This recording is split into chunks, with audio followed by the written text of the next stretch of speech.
Hello and welcome back है आप सभी का।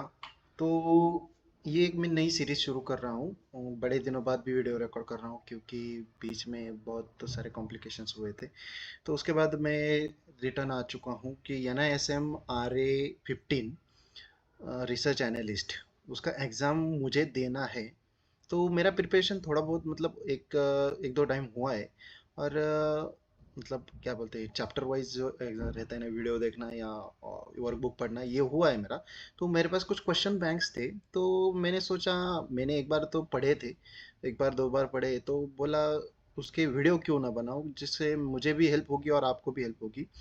तो आज शुरू करते हैं पहले चैप्टर से। पहला चैप्टर है introduction to research analyst profession.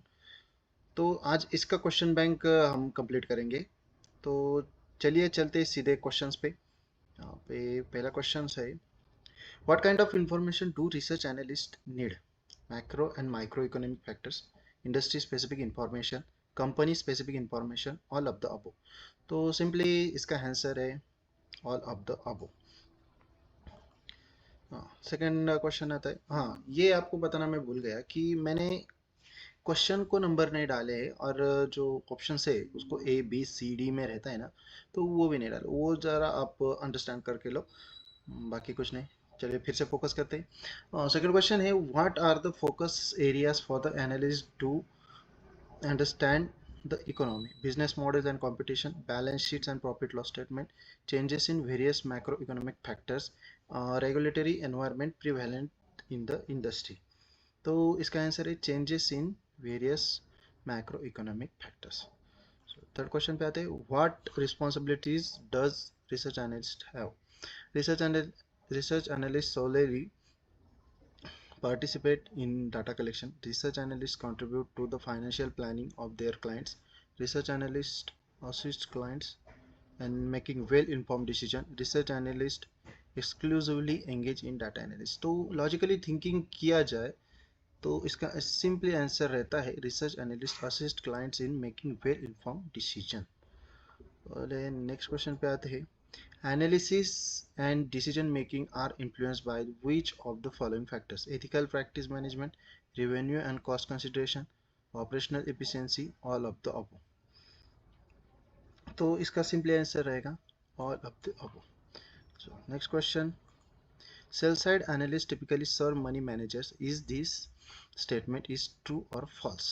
So इसका आंसर रहेगा false। नेक्स्ट क्वेश्चन आता है, which of the following attributes are sought in effective research analyst? Aptitude for numbers and interpretation, clear understanding of financial concept, capability to read and comprehend financial data, and all of the above।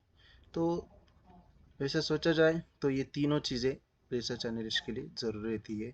तो all of the above इसका answer रहेगा। Next question है, what do research analyst need to understand about industries? Analyzing consumer spending, luxury goods, regularity, environment prevalent in industry, business models and competition, both B and C। So simply answer रहेगा both B and C। So next question पे आते हैं, what are the two dimension in which companies are studied by analyst? Regularity and regulatory environment prevalent in industry, changes in various macroeconomic factors, business models and competition, qualitatively and quantitatively। Simple है, यहाँ पे direct समझ में आता है। तो इसका answer जो रहेगा qualitatively and quantitatively। Next question, what does the qualitative understanding of companies involves?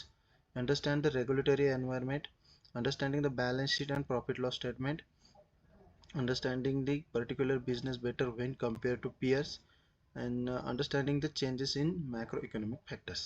अगर क्वालिटेटिव अंडरस्टैंडिंग कंपनी की करनी चाहिए तो एक company better when compare to peers. Peers मतलब एज लाइक रिलायंस कंपनी, और उसके जैसे भी और कोई कंपनी है तो उसका सेम वैल्यूएशन निकलने का मतलब उसको पीयर्स बोलते हैं। सेम कंपनी कौन सी है उसका क्वालिटेटिव, उसकी क्वालिटी कैसी, इसकी क्वालिटी, उस कंपेयर करके अंडरस्टैंडिंग मिलती है। चलो ठीक है। Next question, what does quantitative understanding the companies involves? Remember the पहला क्वेश्चन था क्वालिटेटिव, नेक्स्ट क्वेश्चन है क्वांटिटेटिव। क्वालिटेटिव में क्या रहता है, कंपेयर टू पियर्स। और इसके ऑप्शन पढ़ते हैं, understanding the balance sheet profit and loss statement, understanding the regulatory environment, understanding the changes in various macroeconomic factors and understand the why particular business better when compared to peers। मतलब ये option तो qualitative में आता है, ये गया। Understanding the balance sheet and profit loss statement, ये रहता है इसका आंसर। क्वालिटेटिव क्वांटिटेटिव का understanding the balance sheet and profit loss statement. तो बाकी चलते हैं नेक्स्ट क्वेश्चन पे। What did John Maynard Keynes believe about the governments and economic performance? Government can change economic performance by adjusting its tax rates and government spending. Government can change economic performance by adjusting inflation rates. Inflation rates adjust नहीं कर सकते, सबसे पहले ये देखो। तो ये option गायब होता है। Government can not change economic performance, economic performance नहीं चेंज कर सकते, कुछ भी कर सकते। तो government can change economic performance by adjusting interest rates. तो ये तीनों नीचे के आंसर है, तो इसमें नहीं बैठते। तो सिंपली क्या रहता है, government can change economic performance by adjusting tax rates and government spending. Government के हाथ में है ना टैक्स रेट और गवर्नमेंट स्पेंडिंग कितना करना है। तो उसकी वजह से जॉन मैनर्ड केनेस क्या बोलते हैं, government can change. What is the importance of the personal communication with management? To influence the market price positively, to acquire the lot of information, to substitute the direct interaction with companies and clients, to get better insight to the vision into the vision of company। तो simply answer रहेगा to get better insight into the vision of company। So next question, why should analysts cross verify the claims of the management? To substitute direct interaction with companies and clients, to get better insight to vision of company, to ensure the accuracy of the recommendation, to acquire the lot of information। तो इसका answer रहेगा to ensure the accuracy of the recommendation। Question में answer आता है why should analyst cross verify. Cross verify मतलब क्या आता है, मैंने एक बार देखा है कुछ, तो मतलब क्वालिटी मैनेजमेंट में रहता है, मैंने एक बार रिपोर्ट पढ़ा है, उसके लिए 100% श्योरिटी के लिए और एक मतलब मुझसे भी जो सीनियर रहेगा उसको देखने के लिए दिया, तो वो होगा क्रॉस वेरीफाई। उसमें क्रॉस वेरीफाई में क्या आता है, एक्यूरेसी कितनी आती है। सिंपल एकदम सिंपल एग्जांपल रहते हैं। What should analyst do before meeting companies management? Thoroughly learn about, हाँ पहला क्या रहता है option, thoroughly learn about company product industry and competitors, read previous year annual reports, understand the direction of the company and all of the above. तो simply answer रहेगा इसका all of the above. Next question, what should analyst base their analysis on? Factual information, personal inclination, opinion of the management, public domain information. या personal inclination पे दे नहीं सकता, opinion management पे नहीं सकता, पब्लिक डोमेन में जो इन्फॉर्मेशन उससे एनालिस्ट नहीं कर सकता, तो फैक्चुअल इंफॉर्मेशन इसका करेक्ट आंसर है। तो next question, who can provide meaningful insight into the company performance and plans? Top management, competitors, suppliers और अब द अबव। तीनों भी मीनिंगफुल इंसाइट दे सकते हैं।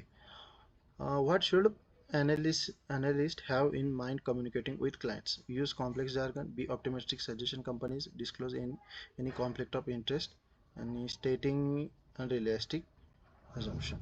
So simple answer रहेगा disclose any conflict of interest। Next question है, what is expected from the research analyst in terms of ethics? To data collect information from the unreliable sources, to follow all rules regulations specified by SEBI, to make use technology without consent, to interpret the data information biasness। तो इसका answer रहेगा to follow the rules regulation specified by SEBI। यानी research analyst को क्या करना है, सबसे important तो है उसको रूल्स फॉलो करने हैं उसके, जो सेबी ने उसको दिए हुए। तो next question, what skills are required for the research analyst? Quantitative skills only, qualitative skills only, both quantitative and qualitative, दोनों स्किल्स रिसर्च एनालिस्ट को जरूरी है. What is the importance of the having good Excel skills for the research analyst? To analyse financial factors, to identify the trends, to find the relevant information, all of the above. तो simply answer रहेगा all of the above. So next question, what is one quality that research analyst must possess? Ability to understand business models, ability to ask pertinent questions, and attention to details on all of the above. Simply इसका भी answer all of the above रहेगा. Next question, determine the kind of analyst described in the given scenario. Buy side analyst, none of the above, sell side analyst, independent analyst. So इसका answer रहेगा buy side analyst. Determine the kind of analyst described given scenario. Okay, understand. So next question,